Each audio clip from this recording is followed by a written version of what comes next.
Friends, welcome back to physiology series. So today we will discuss about spermatogenesis. और ये हमारा reproductive system जो unit है उसका इंपॉर्टेंट क्वेश्चन में से एक इंपॉर्टेंट क्वेश्चन स्पर्मेटोजेनेसिस है। ये 5 मार्क्स में आपके एग्जाम में देखने को आपको प्रीवियस ईयर का क्वेश्चन आपके पास होगा तो आप देख भी सकते हैं, वहाँ पे ज़रूर दिया होगा। तो एग्जाम में इसको कैसे लिखना है, अगर इसके लेकर आप परेशान हैं तो आज के बाद परेशानी आपको नहीं रहेगी। आपके पास जितना भी प्रीवियस ईयर क्वेश्चन है उसको एक बार सर्च कीजिए और प्रकाश नर्सिंग एकेडमी लिखिए, या फिर आप सीधा मेरे प्लेलिस्ट पे जाइए और वहाँ पे जाके देख सकते हैं आपको कैसे यूनिवर्सिटी में लिखना है, कौन सा इंपॉर्टेंट क्वेश्चन है, वो सारा चीज़ मिल जाएगा। ये सारा इन्फॉर्मेशन जो न्यू स्टूडेंट्स हैं उनके लिए था, और जो पहले से देखते हैं उनको तो सारा चीज़ पता ही है। तो सबसे पहले स्टार्ट करने से पहले हम लोग क्या देखते हैं, ओरिएंटेशन या फिर कंटेंट क्या होने वाला है। तो सबसे पहले हम लोग इंट्रोडक्शन देखेंगे, फिर लोकेशन देखेंगे कहाँ ये प्रोसेस होता है। नेक्स्ट इसके बाद हम लोग डिफिनेशन भी देखेंगे। डिफिनेशन देखने के बाद हम लोग स्टेप्स देखेंगे, डायग्राम देखेंगे कि डायग्राम के थ्रू भी आपको शो करना है, और उसी में फ्लो चार्ट भी एडेड रहेगा, और फैक्टर कौन कौन सा अफेक्ट करता है स्पर्मेटोजेनेसिस को वो। और हम लोग अप्लाइड फिजियोलॉजी, क्योंकि आप पढ़ रहे हैं अप्लाइड फिजियोलॉजी, तो अप्लाइड फिजियोलॉजी लिखना मोस्ट इंपॉर्टेंट है, और मैं सारा वीडियो में कवर करती हूँ। तो चलिए स्टार्ट करते हैं। इंट्रोडक्शन। स्पर्मेटोजेनेसिस का मतलब क्या है? स्पर्मेटो, स्पर्म से रिलेटेड, जेनेसिस मतलब प्रोडक्शन। तो स्पर्मेटोजेनेसिस स्टार्ट कब होता है? तो ये प्यूबर्टी में स्टार्ट होता है। वही हम लोग oogenesis देखे थे, इससे पहले वाला जो वीडियो था वो कब स्टार्ट हुआ था? जब एक लड़की मम्मा के पेट में ही थी तभी स्टार्ट हो गया था। और वो जो है वो प्रोफेज 1 में, जब मियोसिस 1 चल रहा था उसमें भी प्रोफेज 1 में जाके अरेस्ट हो गया था। उससे भी मैं डीप, आपको वो फर्स्ट वीडियो की बात है। लेकिन ये कब स्टार्ट हुआ है? प्यूबर्टी से। ये ऐसा नहीं है कि मम्मा के पेट में लड़कों में स्पर्मेटोजेनेसिस स्टार्ट होता है, बिल्कुल नहीं। ये प्यूबर्टी से स्टार्ट होगा। और ये प्रोसेस ये कैसा प्रोसेस है? तो एक ऐसा प्रोसेस जिसमें स्मॉल स्पर्म फॉर्मेट होता है, बोल ही रहा है स्पर्मेटोजेनेसिस। नेक्स्ट है location. Spermatogenesis take place in the seminiferous tubules. अब आप सोच रहे हैं सेमनीफेरस ट्यूब्यूल्स क्या है? ये सारा चीज़ आपके लिए ही है। ये हमारे जो ये टेस्टिस है उसके अंदर जो इस तरह से स्ट्रक्चर पाया जाता है उसको सेमनीफेरस ट्यूब्यूल्स को, इसी को हम लोग सेमनीफेरस ट्यूब्यूल्स बोलते हैं। और इसी को कट सेक्शन करके मैं आपको पूरा फिगर के थ्रू समझाऊंगी, सो डोंट वरी, हम लोग आगे देखेंगे। डिफिनेशन क्या है? एक ऐसा प्रोसेस है जिसमें फॉर्मेशन ऑफ मेल गैमेट, जिसको क्या बोलते हैं, मेल गैमेट को क्या बोलते हैं? स्पर्म। और आप कमेंट बॉक्स में लिखिएगा कि फीमेल गैमेट को क्या बोलते हैं, क्योंकि मैं आपको पढ़ा चुकी हूँ। With in the testis is called spermatogenesis.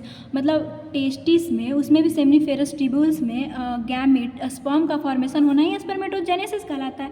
एक इंपॉर्टेंट पॉइंट, की पॉइंट, जो कि एग्जाम में भी आपको इसी तरह से लिखना है कि कब यह स्टार्ट होता है? प्यूबर्टी में। और एक कंटिन्यू लड़कियों में जैसे ही मेनोपॉज का कंडीशन 45 ईयर होता है या फिर 50 ईयर, तो एक कंडीशन ख़त्म हो जाता है। मतलब अब जो है वो oogenesis नहीं चलेगा। लेकिन स्पर्मेटोजेनेसिस एक लड़का में प्यूबर्टी से स्टार्ट होगा और चलेगा ओल्ड एज तक। मतलब ओल्ड एज में थोड़ा डिक्लाइन होगा, लेकिन एकदम ओल्ड एज तक चलता है। तो ये ये नॉर्मल नॉलेज है जो कि आपको ऐसे भी जानना जरूरी है, और एग्जाम में भी आप शो करते हो तो एग्जामिनर बहुत खुश होंगे। नेक्स्ट है स्टेप इन्वॉल्व इन स्पर्मेटोजेनेसिस। तो सबसे पहले जो है हम लोग देखते हैं स्टेप में क्या लिखेंगे। The flowing step involve in the process of spermatogenesis, जिसमें सब फर्स्ट आएगा मल्टीप्लिकेशन फेज। मल्टीप्लिकेशन फेज का नाम ही शो करता है कि एक सेल जो है बहुत सारे में डिवाइड होना। तो इस फेज में क्या होता है, बहुत सारे मेल जर्म सेल, जो कि मैं यहाँ आपको समझाऊंगी, यह एक तरह का जर्म सेल है जिसको स्पर्मेटोगोनियम बोलते हैं, वो इस फेज में बन जाते हैं। और प्रेजेंट कहाँ रहते हैं? Inner wall of seminiferal tubules में। undergoes mitotic division and form large number of spermatogonia cell. इसमें क्या होता है, माइटोटिक डिवीजन के थ्रू बहुत सारे स्पर्मेटोगोनिया सेल बनते हैं। और माइटोटिक मियोटिक तो ऐसे मैं फर्स्ट वीडियो में ही कवर कर चुकी हूँ, लेकिन यहाँ तो और इम्पॉर्टेंट है कि यहाँ समझना थोड़ा सा मुश्किल होता है, सो मैं यहाँ भी आपको समझाऊंगी, डोंट वरी। नेक्स्ट हमारा आता है मल्टीप्लिकेशन के बाद ग्रोथ फेज, जो कि हम लोग oogenesis में भी देखे थे। और जब भी कोई किसी चीज़ को आप कंपेयर करके पढ़ते हैं ना तो और भी मज़ा आता है। एक बार आप दोनों का नोट्स बनाइएगा और पढ़िएगा, एकदम टिप ऑफ टंग पे हो जाएगा। मतलब ऐसा आप प्लीज़ करके देखिएगा। The spermatogonial cell now growth phase है तो ग्रो ही होगा in size and form primary spermatocyte. ये ग्रो करके प्राइमरी स्पर्मेटोसाइड बनाता है ग्रोथ फेज में। मैचुरेशन फेज क्या होता है? During this phase diploid primary spermatocyte undergoes first meiotic division, और मियोटिक को मियोसिस वो बोलते हैं। और ये क्या है मैं आपको समझाती हूँ। सेल डिवीजन अगर आपको पता हो तो इसका एक तो माइटोटिक होता है और एक मियोसिस होता है, मियोसिस। माइटोटिक, जो कि इसमें भी कुछ कंडीशन में जर्म सेल में भी देखने को मिलते हैं, और ज़्यादातर हमारे जो भी सोमैटिक सेल जो कि बॉडी का सेल है उसमें देखने को मिलता है। सेल डिवीजन में सब चीज़ मैं बता चुकी हूँ आपको। मियोसिस, मियोसिस 2 टाइप्स का होता है हमारा, मियोसिस 1, मियोसिस 2, और इसी को मियोटिक भी बोलते हैं, तो आप कंफ्यूज मत होइएगा, बुक में आपको देखने को मिलेगा ये टर्म। तो मियोसिस 1 जो है वो मियोसिस 1 में जैसे देखिए माइटोटिक में क्या होता है, 2n डिवीजन होके 2n ही डिप्लॉइड सेल ही रहेगा। मियोसिस 1 में क्या होता है, ये जो ये मियोसिस 1 में क्या होता है, जो डिप्लॉइड सेल है वो हैप्लॉइड सेल में बदलता है।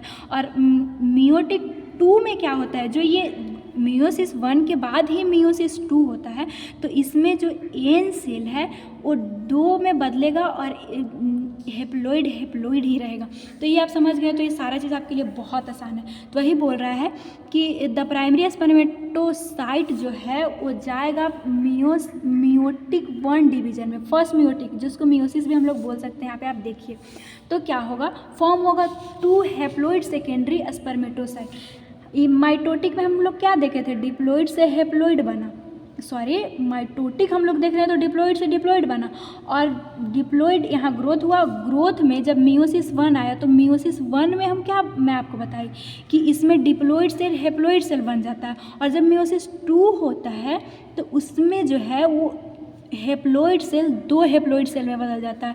ये सेम रहता है माइटोसिस के जैसा ही, लेकिन माइटोसिस में 2n है तो 2n में होगा, लेकिन मियोसिस के कंडीशन में तो ये 1 ही हैप्लॉइड सेल ही है, तो हैप्लॉइड से हैप्लॉइड 2 हैप्लॉइड सेल में डिवीजन होता है। और ये कॉन्सेप्ट बहुत ही मतलब कंफ्यूजिंग है, इसीलिए मैं बार बार आपको समझा रही हूँ और आप में भी समझ गए होंगे। तो क्या हुआ, secondary spermatocyte undergo second meiotic, जिसको मियोसिस भी हम लोग बोल रहे हैं, एंड फॉर्म 4 हैप्लॉइड स्पर्मेटिड। यहाँ पे जब, क्योंकि हम लोग देखे थे मियोसिस 1 से 2 सेल हमें हैप्लॉइड मिला था, अब ये दोनों में मियोसिस 2 चलेगा, जिसके कारण हमें 4 स्पर्मेटिड मिलते हैं। वही हम लोग जब वो जेनेसिस पढ़ रहे थे तो हमें सिर्फ एक ही सेल मिल पाया था, एक ही हमें वो मिल पाया था। क्यों? क्योंकि वहाँ पे पोलर बॉडी का भी फॉर्मेशन होता है। तो ये चीज़ आप नॉर्मल कॉन्सेप्ट है जो कि ध्यान रखना है। तो ये सारा चीज़ हो गया, और ये चारों जो सेल है वो इक्वल साइज में रहेंगे। वही वो जेनेसिस में आप नहीं पढ़े तो प्लीज़ पढ़ लीजिए, क्योंकि बहुत इंपॉर्टेंट है। उसमें मतलब कोई बड़ा था, कोई छोटा था, और ये सारा चीज़ क्यों था, कैसे था, सारा चीज़ हम लोग पढ़ चुके हैं। अब हम लोग नेक्स्ट पढ़ेंगे स्पर्मेटिड। हमें 4 मिल जाता है तो फिर स्पर्मियोजेनेसिस का प्रोसेस चलता है।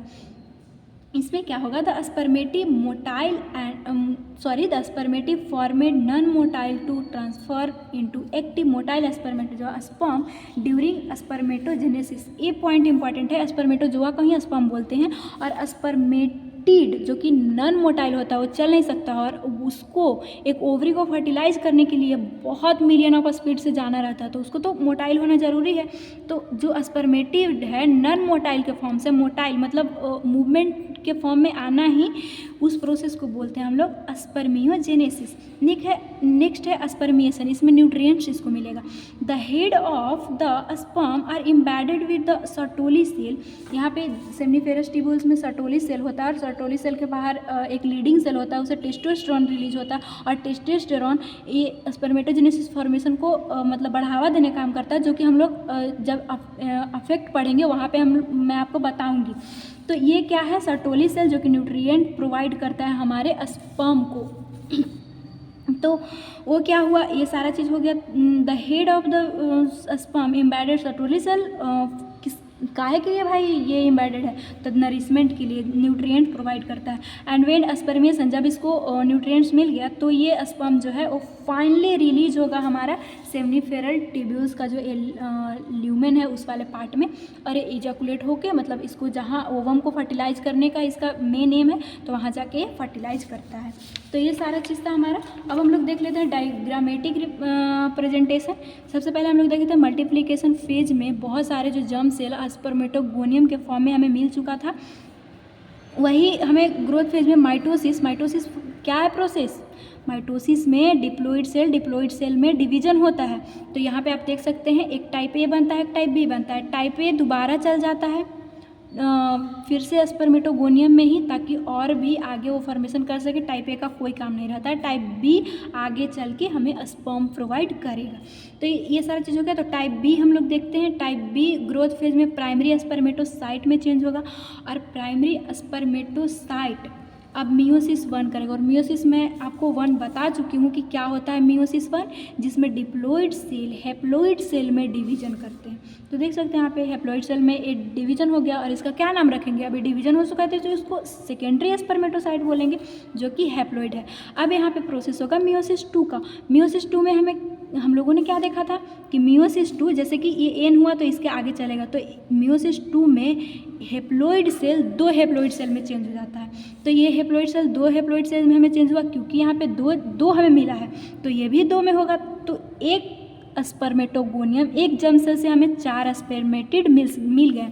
अब 4 स्पर्मेटिव, ये तो नॉन मोटाइल है, और इसका एम है कि हम जाके इसको ओवम को जाके फर्टिलाइज करना है। इसको बहुत स्पीड चाहिए होता है, बहुत मिलियन स्पीड से जाके ओवम को फर्टिलाइज करता है। तो स्पर्मेटिव तो नॉन मोटाइल है, फिर काम कैसे चलेगा। तो ये फिर मोटाइल होता है, मतलब इसमें मूवमेंट वाला प्रोसेस आएगा, जिसको हम लोग, इस प्रोसेस को हम लोग क्या बोल रहे थे, स्पर्मियोजेनेसिस। तो ये सारा चीज़ हो गया। अब स्पर्म जो है वो सर्टोली सेल से, यहाँ पे देख सकते हैं सेमनीफेरस जैसे कि ये टेस्टिस में आपका सेमनीफेरस ट्यूब्यूल्स है, इसको कट क्रॉस सेक्शन लाए तो इस तरह से आप जब बनाइएगा तो इसमें सर्टोली सेल पाया जाता है, और इसके किनारे किनारे पे ये जैसे जैसे आगे प्रोसेस होगा ये बढ़ते जाएगा, और लास्ट में जब ये मतलब स्पर्मियोजेनेसिस हो चुका है, अब इसको न्यूट्रिएंट्स चाहिए तो सर्टोली सेल यहाँ पे है ही, इसको दे देगा, और ये फिर ल्यूमन में आ जाएगा, और ये इसका जहाँ एम है मतलब मूवमेंट करके वो इजाकुलेट होगा। तो ये सारा चीज़ था। और एक यहाँ पे लीडिंग सेल पाया जाता है, जो कि सेमनीफेरस ट्यूब्यूल्स के बाहर पाया जाता है, जो कि टेस्टोस्टेरोन सीक्रेट करता है, और टेस्टोस्टेरोन को कौन अंदर ले जाता है, एंड्रोजन बाइंडिंग प्रोटीन, और ये स्पर्मेटोजेनेसिस को प्रोसेस को बढ़ाता है। और ये क्या है और भी अच्छे से मैं आपको समझाती हूँ। इसी प्रोसेस में हम लोग समझेंगे। नेक्स्ट आपको लिखना है कि कौन कौन सा फैक्टर जो है वो कंट्रोल करता है स्पर्मेटोजेनेसिस को। तो फर्स्ट है हमारा इफेक्ट ऑफ टेम्परेचर, और सेकंड है effect of hormones. Effect of temperature normally भी आपको पता होगा, आप 12th में ही पढ़ के आए होंगे कि हमारा जो स्पर्म के फॉर्मेशन के लिए बॉडी का टेम्परेचर जो है वो 37 डिग्री सेल्सियस होता है, उससे 2 से 4 डिग्री कम चाहिए। डैट मीन्स 35 या फिर 33 डिग्री सेल्सियस पे ही स्पर्मेटोजेनेसिस होता है। तो ये क्या है, नीडेड टेम्परेचर अबाउट 2 से 4 degree lower than the body temperature. So testis maintain 32 degree Celsius approx में, और उतना टेस्टिस का रहता है जो कि स्क्रोटम आउटसाइड द बॉडी। आप कभी सोचे हैं, वैसे तो सोच ही लिए होंगे अभी तक पढ़ लिए हैं तो, कि हमारा स्क्रोटम क्यों बाहर रहता है, जबकि एक लड़की में ओवरी जो है वो एक लड़की में ओवरी बॉडी के अंदर है, वही लड़कों में क्यों वो मतलब बॉडी के बाहर है, वो उसको पेरिनियल एरिया में रहना पड़ता है, इसलिए ताकि इसको चाहिए 32 डिग्री सेल्सियस टेम्परेचर, और इतना नहीं मिलेगा। हमारे बॉडी का तो 37 डिग्री है और इसको इतना चाहिए, तो ये बाहर रह के ये स्पर्मेटोजेनेसिस करने के लिए, जिससे कि नए जीव का जो भी बेबी है फॉर्मेशन के लिए ज़रूरी है स्पर्म, तो ये सारा फिनोमिना करने के लिए ये बॉडी के बाहर लड़कों में टेस्टिस पाया जाता है, जो कि स्क्रोटम में होता है। तो ये सारा चीज़ हो गया। अब हम लोग हार्मोनल इफेक्ट पढ़ेंगे। Required for the growth and division of testicular germinal cell, testosterone किससे सीक्रेट होता है, तो वो लीडिंग सेल जिसको जर्मिनल सेल भी यहाँ पे बोल सकते हैं हम लोग, तो उससे रिलीज होता है। और काहे के लिए भाई, ग्रोथ एंड डिवीजन, ताकि और भी ग्रोथ हो सके, मतलब स्पर्मेटोजेनेसिस को प्रोसेस को अच्छा से कर सके। नेक्स्ट है एफएसएच और एलएच। देखिए मैं आपको समझाती हूँ। ये है हाइपोथैलेमस, इससे GnRH gonadotropin releasing hormone release होता है, और ये एफएसएच रिलीज करता है और ये एलएच रिलीज करता है। एफएसएच क्या करता है, एंड्रोजन बाइंडिंग प्रोटीन रिलीज करता है, और एलएच क्या करवाता है, ये टेस्टोस्टेरोन जो कि स्टोली सेल से रिलीज करवाने का काम करता है। तो एफएसएच क्या करता है, ये इसेंशियल है स्पर्मेटिव मैच्योरेशन के लिए। प्रोडक्शन करता है androgen binding protein. Androgen binding protein मतलब क्या, टेस्टोस्टेरोन को यहाँ से कोई तो ले जाएगा अंदर, तभी तो इसको ये अंदर जाके इस प्रोसेस को इन्हांस कर पाएगा। तो ये कौन ले जाता है, हमारा FSH से एंड्रोजन बाइंडिंग प्रोटीन रिलीज होगा और वही लेके जाएगा टेस्टोस्टेरोन को। और LH क्या है, वही लीडिंग सेल जो टेस्टोस्टेरोन, मतलब LH क्या करेगा, ल्यूटिलाइजिंग हार्मोन क्या करेगा, वो LH LH जब रिलीज होगा जिसके कारण लीडिंग सेल के ऊपर काम करेगा और टेस्टोस्टेरोन रिलीज होगा। तो आई होप कि आप ये समझ पाए होंगे फैक्टर क्या था, कैसे कंट्रोल हो रहा है हमारा स्पर्मेटोजेनेसिस। अप्लाइड फिजियोलॉजी क्या है, ओलिगोजूस्पर्मिया एक टर्म है जिसका मतलब होता है रिडक्शन ऑफ स्पर्म काउंट। अगर लड़कों में स्पर्म काउंट लेस हो जाए 25 मिलियन से कम, एक एजाकुलेशन में अगर 25 मिलियन से कम स्पर्म जो है रिलीज हो रहा है और 1 ml में, मतलब ये चेक किया जाता है, डायग्नोस किया जाता है टेस्ट के थ्रू, अगर 1 ml जो इजाकुलेशन हुआ है उसमें 10 मिलियन से कम है स्पर्म तो उसको ओलिगोजूस्पर्मिया बोलेंगे। इनमें इनफर्टिलिटी का कारण ये सारा चीज़ कंडीशन बन सकता है क्योंकि स्पर्म कम रिलीज होता है, एमेच्योर होता है। तो ये सारा टर्म है जो कि आपको अप्लाइड फिजियोलॉजी के थ्रू वहाँ पे शो करना है।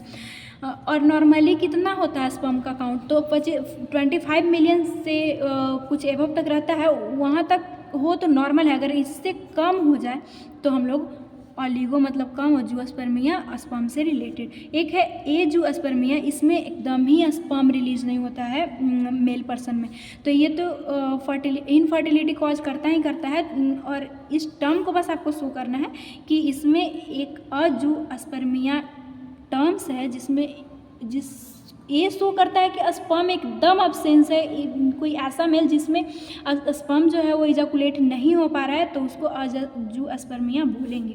तो आई होप सो फाइनली हमारा ख़त्म होता है। अभी तक मेरा गला दुख रहा है। स्पर्मेटोजेनेसिस में इंट्रोडक्शन और डिफिनेशन जिस तरह से मैं आपको बताई हूँ उस तरह से लिखना है, और जो भी प्रोसेस है वो शो करना है, डायग्रामेटिक रिप्रेजेंट कीजिएगा आप, और इसके बाद फैक्टर जो भी है वो शो करना है, अप्लाइड फिजियोलॉजी लिखना है। सो फाइनली आज ही मैं बनाई थी oogenesis और स्पर्मेटोजेनेसिस, तो मेरा ख़त्म होता है। और अगर आपको समझ में आ गया हो तो आप चैनल को सब्सक्राइब करके नोटिफिकेशन बेल को ऑन कर लीजिएगा ताकि जो भी मैं वीडियो डालूँ आपको मिल सके। और प्लेलिस्ट में जाके कैसे एग्जाम में लिखना है, जैसे मैं आपको बताई उस तरह से एग्जाम में भी लिखना है, और वो सब अपना कंप्लीट कीजिए और फिजियोलॉजी में अच्छा स्कोर कीजिए। और थैंक्स फॉर वॉचिंग। मिलेंगे नेक्स्ट वीडियो में नेक्स्ट इंपॉर्टेंट क्वेश्चन के साथ।